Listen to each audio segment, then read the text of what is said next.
Welcome back, everybody, for another deep dive. This time, we're going to be tackling a subject that I think a lot of people find, well, a little tough to talk about, racial taboos. It is a tough one, yeah. We've got this really interesting set of sources, and I have to say, the thing that struck me is how many personal stories are woven through all of them.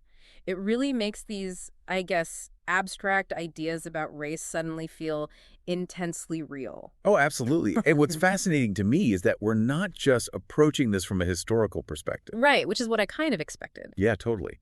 But we've also got psychological studies to look at and even media analysis, which, it just gives us this much richer understanding. Yeah, it's like we get to connect the dots between individual experiences and these bigger societal norms. Exactly. And see how those norms are reinforced and perpetuated. I mean, it's not just about knowing what racial taboos are, but about how they actually impact us on a deeper level. Totally. So, to kick things off, I'm curious, how does one of our sources actually define what a racial taboo is? Because I feel like it's something we kind of dance around, but we don't often explicitly define. Yeah, it's kind of this elephant in the room. Exactly. Well, one of the sources, Breaking Taboos, what we never discuss about race, it defines racial taboos as societal norms and unspoken rules, basically. The kinds of things that prevent us from having really open and honest discussions about race and racism. Okay, that makes sense. But there's this idea that avoiding these conversations, even if we think we're being polite, is actually harmful. And I admit, I struggle with that. It seems counterintuitive. Isn't less conflict a good thing? Yeah, I see where you're coming from. It might seem that way on the surface. But if we can't talk openly about race and the impact of racism, misunderstandings, and biases just fester. It's like ignoring a wound, hoping it'll heal on its own, but without treatment, it can actually get worse. I get that. It's like that whole pressure cooker analogy, Yes. right? Keep things bottled up and eventually they explode. So, to understand how we even got here, one of our sources, Race, A History Beyond Black and White. It suggests we need to look back at how race itself became a concept. And I was surprised to learn that it's a relatively recent idea. It is. Most people just assume these racial categories have always existed, but that's not actually true. The idea of race, at least as we understand it today, it really emerged during the Age of Exploration, back in the 15th century. So, when Europeans started colonizing different parts of the world? Exactly. And as they were doing that, they needed a way to justify their actions. The enslavement, the exploitation, the land theft. Right, so they create this hierarchy. Exactly. They constructed these racial hierarchies, often based on pseudoscientific ideas. So it's not even just that these different groups existed, it's that Europeans actively created this hierarchy to what? To serve their own interests. Exactly. They used everything, like skull measurements, skin color, anything they could find to create a system where Europeans were at the top and everyone else was ranked beneath them. And it wasn't just a social thing. It was embedded in law and policy, and that's how resources and power were distributed. Which, obviously still impacts us today. Systemic racism is rooted in these early classifications, Yeah, right? absolutely. It's like this ripple effect. Those early ideas about race really laid the foundation for centuries of inequality, and we see the effects everywhere, from housing and education to healthcare, the criminal justice system. I mean, you name it. It's just wild to think that something we think of as so rigid was actually deliberately created. Yeah, a total social construct. And of course, you can't talk about the history of race in America without acknowledging slavery. Our source, Unmasking Racial Taboos, From the Plantation to the Screen, details how slavery basically cemented those racial hierarchies into our national DNA. Totally. Slavery was brutal and dehumanizing, and the taboos that emerged around it were all about maintaining that system of power. I mean, Black people were seen as property, not people. So any discussion that challenged that was just completely off limits. Exactly. It was about protecting that power structure at all costs. So even after the Civil War and slavery is abolished, I can't imagine those taboos just vanished overnight. No, not at all. The Unmasking Racial Taboos source points out that even after slavery, there was this huge taboo around acknowledging the ongoing impacts of racism. Society wanted to pretend the problem was solved, but it so wasn't. Right. So talking about the real issues, the economic disparities, segregation, the violence that Black people continued to face, all of that, it was super taboo. And I'm guessing the civil rights movement, while obviously incredibly important, probably created its own set of new taboos, right? Suddenly pushing back against certain aspects of racism became taboo in itself. That's exactly right. A great example is affirmative action. Okay. It was designed to address systemic inequalities, but it quickly became so controversial, often framed as reverse racism. Right. And even the idea of acknowledging things like white privilege, it became increasingly taboo in some circles. It's like progress itself triggers new taboos, Hmm. as if people are uncomfortable with how much things need to change. That's a really insightful point. And then with multiculturalism in the late 20th century, we get another layer added. We get new perspectives, a celebration of diversity, which is great, but it also leads to new taboos around what's considered appropriate to talk about when it comes to cultural identity and privilege. So even acknowledging difference becomes this minefield. It can be, yeah. Suddenly, even acknowledging differences, let alone talking about power dynamics, is like you're walking on eggshells. So we've got this layered history where taboos around race have constantly shifted and adapted to, I don't know, like maintain some kind of status quo. It's not just about being polite, it's about power dynamics that have been around for centuries. Yep. Now, I want to shift gears a little bit and talk about the psychological impact of these taboos. I feel like we often underestimate how deeply this silence affects us. We have a source for this too, the psychological impact of racial taboos, which really digs into this. And it's not just about feeling uncomfortable. There are actual psychological consequences, Yeah. especially for marginalized groups. Yeah. Imagine carrying the burden of not being able to fully express your thoughts and experiences related to race, Right, it's like this constant filtering. Yeah, constantly having to filter your feelings, to code switch. I can only imagine how exhausting that would be. Always having to be so mindful of what you say and how you say it. It is. And that constant self-censorship can lead to a lot of negative feelings, isolation, frustration, even internal conflict. You might feel pressured to conform to these dominant narratives, to downplay your own experiences, and that can lead to a disconnect from your own identity. It's like you're being forced to live with this unspoken weight on your shoulders, always aware that certain parts of your experience are just off limits in conversations. Exactly. And for people who aren't part of marginalized groups, well, this silence prevents them from developing empathy and understanding. Stereotypes persist. It reinforces that sense of us versus them. And ultimately, it just makes it harder for us to connect with each other on a genuine level. So we're all missing out on something crucial here. It's like this wall that prevents us from truly seeing each other. And it creates this distorted view of reality. When uncomfortable truths are silenced, it reinforces a sense of denial that prevents us from actually addressing the root causes of racial inequality. It's like trying to solve a puzzle with half the pieces missing. You'd think avoiding these tough conversations would make society more harmonious, but it seems like it's the opposite. The more we sweep things under the rug, the harder it becomes to build real understanding and empathy. Precisely. It's like trying to build a house on a foundation of sand. We're constantly undermining the potential for real connection and change. And that impacts how we deal with things like discrimination and inequality, right? How can we solve problems we're not allowed to even name? Exactly. And that leads us right into thinking about the media and the role it plays in all of this. Because it doesn't just reflect our society, it shapes how we perceive and talk about race. Oh, this is going to be a big one, given how much media we consume these days. Oh, yeah. Where do we even begin to unpack this? Well, one of our sources, the media's mirror, reflecting and shaping racial discourse, it offers a good starting point. It highlights how media can be like a double-edged sword. Okay, I like that. It can highlight injustice, but it can also reinforce these really harmful stereotypes. So how does this actually play out in the media we consume every day? Give us some examples. Well, think about news coverage, for example. This source points out this tendency to focus on crime within certain racial groups, but without the necessary context. I see that all the time. Headlines about inner city crime or gang violence, and it's almost always accompanied by images of Black and brown people. But there's rarely any discussion of, like, the systemic factors that contribute to those issues, right? Yeah. Poverty, lack of opportunity, over-policing of certain neighborhoods. Exactly. You hit the nail on the head.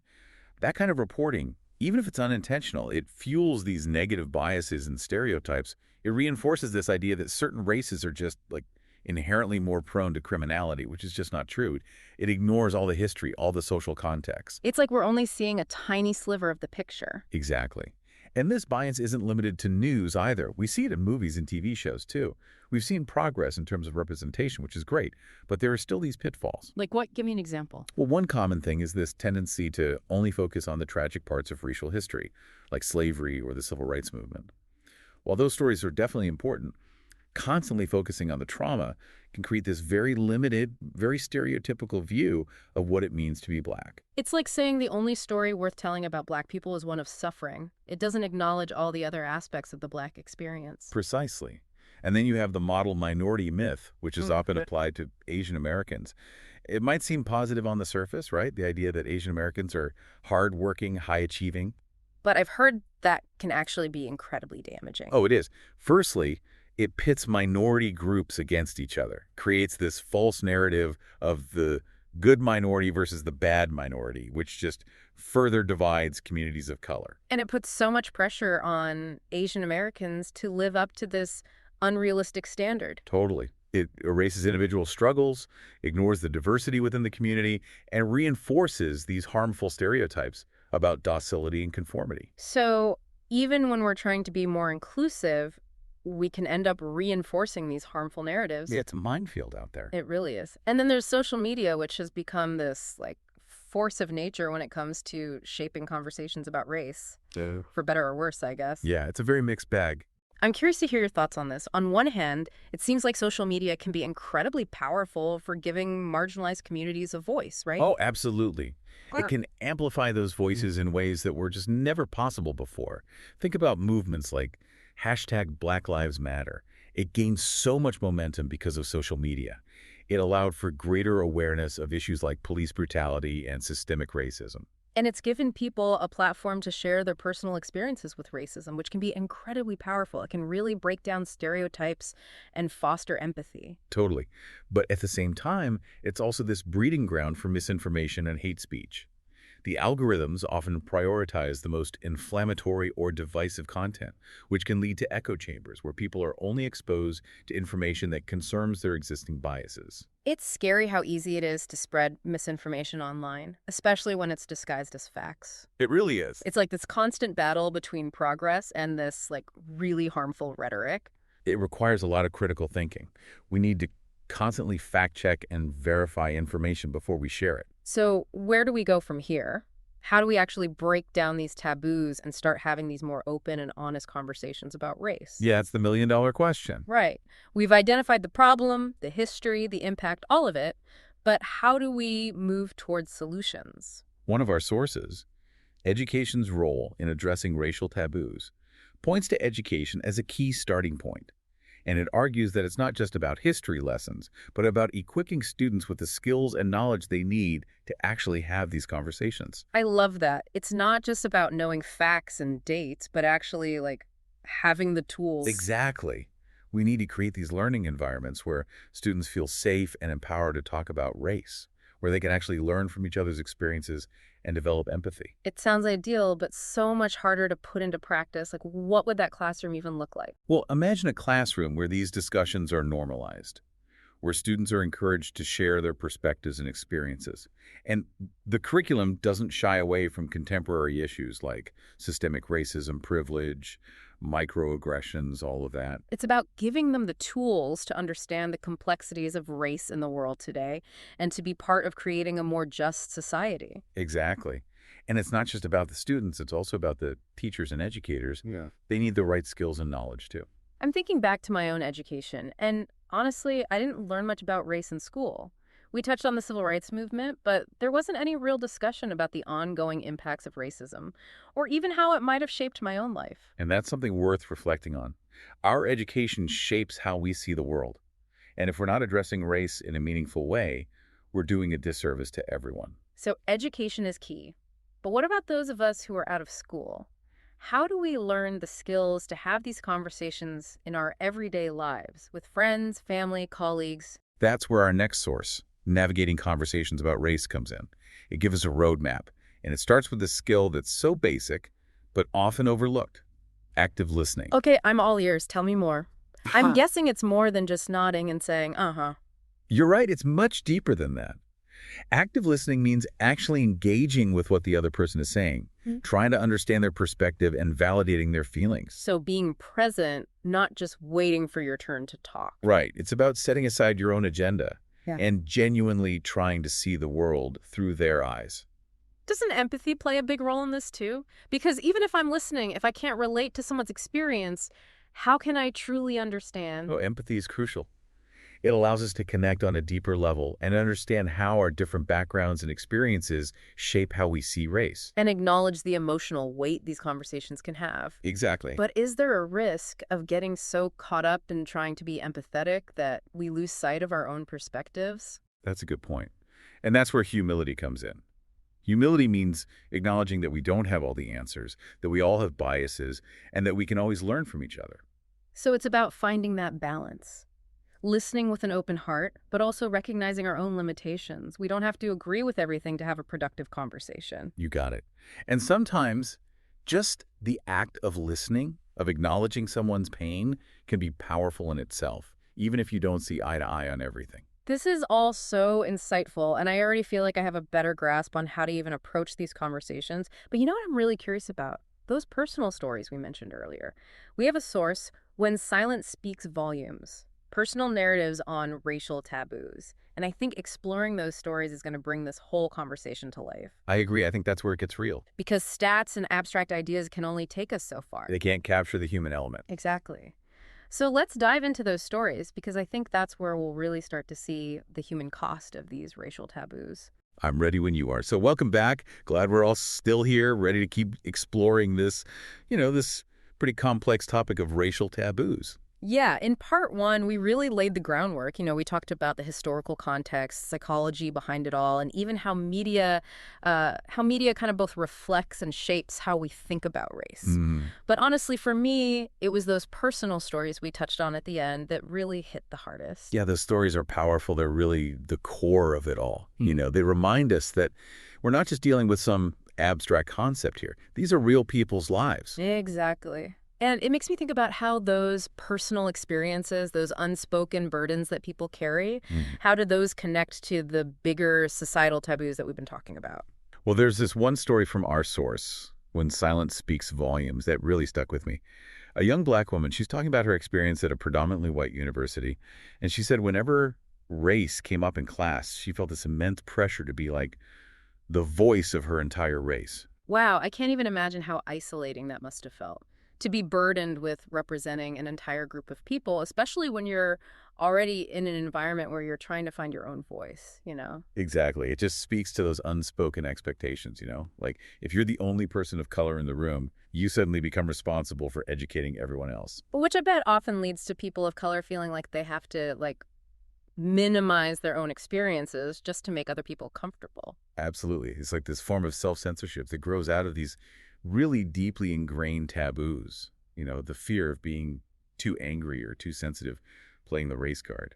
There was another story that I kept thinking about too. It was from the source, The Price of Silence, and it was about a Latino man who was constantly facing stereotypes about his heritage, both in his personal life and at work. He felt this constant pressure to overachieve and prove himself just to counteract all these preconceived notions people had about him. It's a really common experience for people of color. Like constantly navigating these invisible hurdles, always trying to meet these unspoken expectations.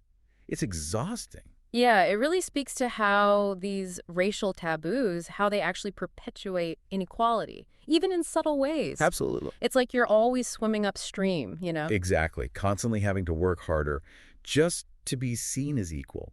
And that takes a toll. The Price of Silence also talks about the anxiety that comes with that, the pressure to conform, the feeling of not belonging that so many people of color feel. It just highlights how important it is to break down these taboos, and not just for the sake of better conversations, but for people's well-being. For real. But, knowing we should talk about it is one thing. Knowing how is something else entirely. You're right. It's not enough to just acknowledge the problem. We need practical strategies for navigating these conversations, which thankfully we actually do have in one of our sources. Navigating conversations about race offers some really helpful guidance. Okay, lay it on me. Where do we even start? The source really emphasizes the importance of creating a safe space for dialogue, which makes sense. Yeah, if you don't feel safe, you're not going to open up and be vulnerable, right? Exactly. And building that safe space starts with acknowledging the power dynamics that are often at play, especially in conversations about race. Especially when you have people from different racial backgrounds coming together. Right, because not everyone comes to the table with the same level of privilege or experience with these topics. Right. And we need to remember that for a lot of people of color, Talking about race can bring up a lot of pain, a lot of trauma even. It's deeply personal. It's not just an intellectual exercise. So how do we actually create that safe space then? It's easy to say, but I feel like that's got to be hard to do in reality. One thing that can really help is to actually establish some ground rules before the conversation even begins. Oh, okay. Like what kinds of things? It could be things like agreeing to speak one at a time, not interrupting each other, and really committing to using respectful language, even when you disagree. And I think most importantly, agreeing that it's okay to not have all the answers. It's okay to be still learning, Yeah, that makes a lot of sense. Like setting up a structure where everyone feels heard and respected. right? And it can also be helpful to choose a specific topic or question to focus on so it doesn't feel too overwhelming or like the conversation could just go anywhere. Yeah, like having some kind of container for it. Exactly. And don't underestimate the value of having a facilitator, especially if it's a group conversation, someone who can keep things on track and make sure everyone has a chance to speak. Like a referee to keep things fair. Exactly. Now, even with a safe space and those ground rules, these conversations, they're still likely to bring up a lot of emotions. Discomfort is just part of the process. Yeah, we're dealing with some really deeply ingrained stuff here, both societal and personal, so it's bound to be uncomfortable. It is. But we need to normalize that discomfort. See it as a sign that we're actually pushing ourselves and engaging in something meaningful. So it's not a bad thing to feel uncomfortable, it's a sign of growth. Exactly. That's where the real learning happens. Now, you mentioned active listening before, and I want to dig into that a little more. It's more than just nodding along. So what are some concrete things we can do to be better listeners in these conversations? It's definitely more than just passive listening. It means paying attention, not just to what someone's saying, but to how they're saying it, to their body language, their tone of voice, all of it. So reading those nonverbal cues, too. Exactly. Picking up on those subtle things that tell you how they're really feeling, what might be going on beneath the surface. And what about asking questions? I always feel a little hesitant to do that, like I'm going to interrupt or say the wrong thing. Actually, asking clarifying questions is a key part of active listening. It shows the other person that you're engaged, that you're trying to understand their perspective. So if I'm unsure about something, it's better to ask than to just make assumptions. Absolutely. And when you do ask questions, make sure they're genuine questions, Yeah. not like disguised statements or trying to lead the conversation in a certain direction. Right, be curious, not trying to win the argument. Exactly. Another important thing is to reflect back what you've heard. This just lets the person know you're paying attention and helps you make sure you're understanding them correctly. So like saying, what I'm hearing you say is, or if I understand correctly, you're feeling. Right. It acknowledges their feelings and makes sure you're both on the same page. And I bet that can help to de-escalate things too. It shows you're trying to understand, even if you don't agree. It can. Active listening is actually a really powerful tool for conflict resolution. And it all comes back to empathy, right? Being able to step outside our own little bubbles and see things from someone else's point of view. Empathy is essential. It helps us connect on that human level, even when our experiences are totally different. It's about recognizing that everyone's experiences are valid, even if they're different from our own. And acknowledging the pain and suffering that racism has caused and continues to cause. But how do we actually cultivate empathy, though? It's one thing to say we should be more empathetic, but how do we do it? One way is to actively seek out diverse perspectives. Read books by authors of color, watch films and documentaries that explore race and racism, listen to podcasts that feature different voices. So expanding our horizons, challenging our assumptions. Exactly. The more we expose ourselves to different perspectives, the more empathy we develop. And that makes us better equipped to have these conversations. Which brings us to another key ingredient, humility. Right. You talked about balancing empathy with humility. Humility means recognizing that we don't have all the answers, that we all have biases, and that we can always learn from other people. So being open to being wrong, to having our own assumptions challenged. Exactly. And approaching these conversations not like an expert, but like a learner. Humility also reminds us that we're all on a journey, right? When it comes to understanding race and racism. Totally. There's no finish line, no moment where you can say, okay, I get it now. It's this ongoing process of learning and unlearning and relearning. And that journey will definitely involve mistakes and moments of discomfort. Oh, for sure. It will. But what matters is that we keep learning, keep growing, and keep trying to do better. So we've covered a lot. Safe spaces, active listening, empathy, humility. But even with all the right tools and the best intentions, there are still going to be challenges, right? You're absolutely right. And it's important to acknowledge those challenges and to have some strategies for how to deal with them. Let's talk about those challenges then. What are some common pitfalls we might encounter in these conversations? Well, one of the biggest ones is defensiveness. It's so easy to get defensive when someone points out our biases or our privilege, and that's natural. I know that feeling. It's like our brains just shut down or lash out. It's totally human. We feel attacked, and we want to protect ourselves. But we have to remember, these conversations aren't about blame or guilt. It's about understanding how systemic racism works, how we might be unintentionally contributing to it, and then how to dismantle it together. Exactly. It's about recognizing that we all have biases, whether we're aware of them or not. And that those biases are a product of the society we live in, not necessarily who we are as people. Right. So when someone points out a bias, it's not meant as a personal attack, but as an invitation to learn and grow. So instead of getting defensive, what's a more constructive way to respond? A good first step is to just acknowledge the feedback. Thank the person for sharing their perspective, Even if you don't agree with it. especially if you don't agree with it. It shows that you're willing to listen, to consider their point of view. That's so simple, but I bet it's hard to do in the heat of the moment. It is, but it's a powerful way to de-escalate things. And then, instead of immediately defending yourself, you can ask questions to understand their perspective better. So instead of going into defense mode, get curious. Right. Ask things like, can you give me an example? Or help me understand why you see it that way. This actually reminds me of another challenge we talked about. Getting caught up in these intellectual debates, focusing on statistics and abstract concepts instead of people's actual lived experiences. I do this too. It's easy to get caught up in the data, but racism isn't just a theoretical problem, is it? No, not at all.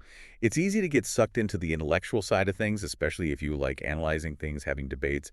But we have to remember, racism has real-world consequences for real people. And those consequences are serious. They affect people's whole lives, Yeah, their education, their jobs, their health, their sense of safety. their sense of self even. Exactly. So how do we keep these conversations grounded in the human element then? Well, we talked about this before, but the power of personal stories is huge. Hearing those stories can make it real. It can help us connect with the human cost of racism. Okay, so encourage people to share their stories, listen with empathy. Yeah, and if you feel the conversation veering into that abstract territory, gently bring it back to those personal experiences. Say things like, I hear what you're saying, but I'm wondering what your own experience with this has been. Or, it's important to remember the human impact here. Now, another thing that's bound to come up is disagreement. We're not always going to see eye to eye, right? Of course not. Disagreement is a natural part of any conversation, especially one that's meaningful. The important thing is to approach it with respect Right. And curiosity. and a willingness to listen, to learn from each other. We talked about active listening earlier, and that's especially important when you disagree with someone. It's about trying to understand where they're coming from, what experiences have shaped their views. And remembering, you don't have to agree with someone to have a productive conversation. Sometimes just listening, acknowledging their perspective, that can be huge. It can. And sometimes you just got to agree to disagree. Not every conversation needs to end with everyone in total agreement. Right. It's about engaging thoughtfully and respectfully. Learning from each other, even when you don't see things the same way. This brings me back to something that's been on my mind, though. What about when someone says something that's just straight up racist, like blatant discrimination?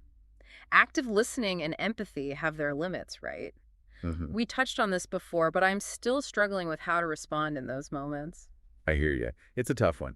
There's a huge difference between disagreeing on, say, the best way to address a problem and disagreeing on someone's basic humanity. So how do you know where that line is? When should you engage? And when is it better to just walk away? There's no easy answer. It really depends on the situation, the relationship, and whether you feel safe.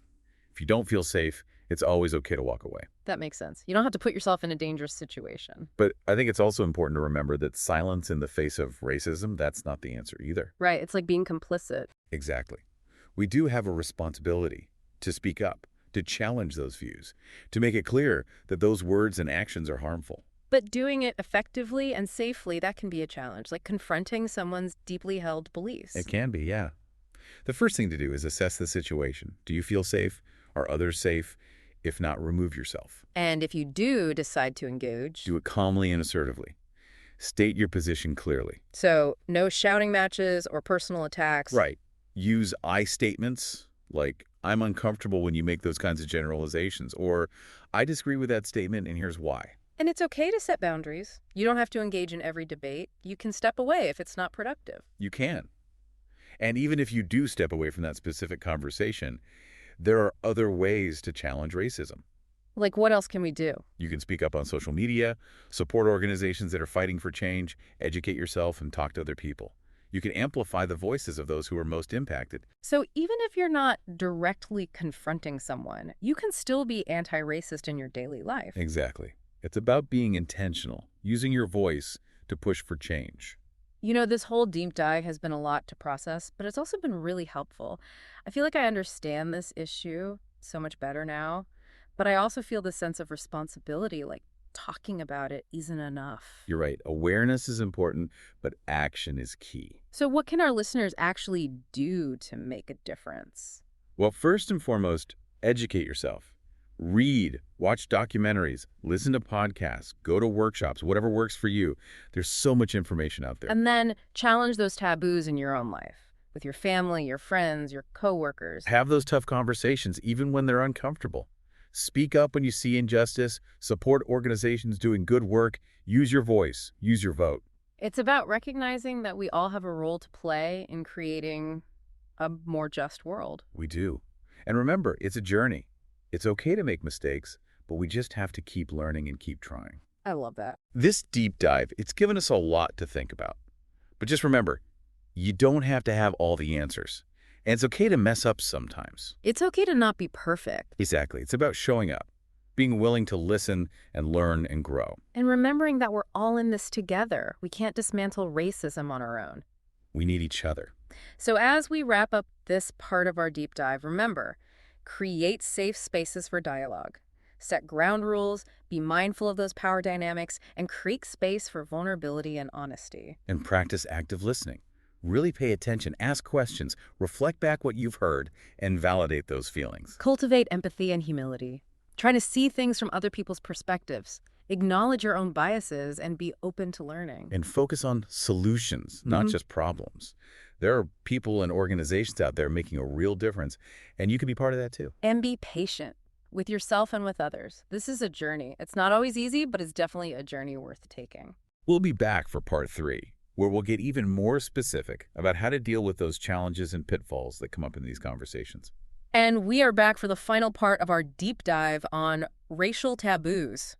This has been, well, a lot to think about, wouldn't you say? It really has. We've gone pretty deep, right? From like the history of how these taboos came about, to their psychological impacts, to the way media shapes our understanding of race. And we've also talked about some practical tools for having these tough conversations. You Yeah. know, the importance of creating a safe space, active listening, and approaching things with empathy and humility. But in part 2, what really hit me were those personal stories. It made everything feel so much more real. Absolutely. Stories are powerful like that. Yeah. They remind us that we're not just talking about abstract concepts here, but about actual people's lives. Exactly. And it's with those personal stories in mind that I want to jump into this last part. Because, as we've said, these conversations can be hard. They can be. They bring up uncomfortable feelings, and we're all bound to make mistakes along the way. We are. But that's okay. It's part of the process. So let's talk about some of those common challenges and pitfalls, the things we might encounter when trying to, break the silence on race. Because it's one thing to know what we should do, but then there's the reality of actually navigating these conversations. Yeah, it's like having the map, but still needing a compass to figure out which way to go. Exactly. One of the biggest hurdles, we talked about this before, is defensiveness. It's so easy to get defensive when someone points out a bias we have or our privilege. It's like an automatic reaction. It is. It's natural to want to protect yourself when you feel like you're being attacked. But what's important is remembering that these conversations aren't about placing blame or making anyone feel guilty. It's about understanding how racism works, how we all play a part, even unintentionally, and then figuring out how to dismantle it together. Exactly. Recognizing that we all have biases, whether we realize it or not. And that those biases are shaped by society, not who we are as individuals at our core. Right. So when someone points out a bias, It's not meant to be a personal attack, but like an opportunity to learn and grow. Okay, so how do we do that then? When we feel that defensiveness coming up, what are some things we can do? The first thing is to notice it. Pay attention to what your body's doing, your tone of voice, your emotions.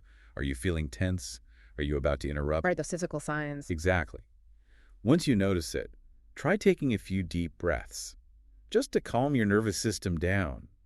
Create a little space between your emotions and how you react. Like hitting the pause button on the conversation. Exactly. And then, instead of immediately defending yourself, try acknowledging what the person said and thanking them for sharing their perspective. If you don't agree with them. Especially if you don't agree. It shows you're open to hearing them out. I bet that can really de-escalate things. It often does. And then you can start asking questions to better understand their perspective. So curiosity instead of defense mode. All right, can you give me an example? Or help me understand why you see it that way? Those kinds of questions.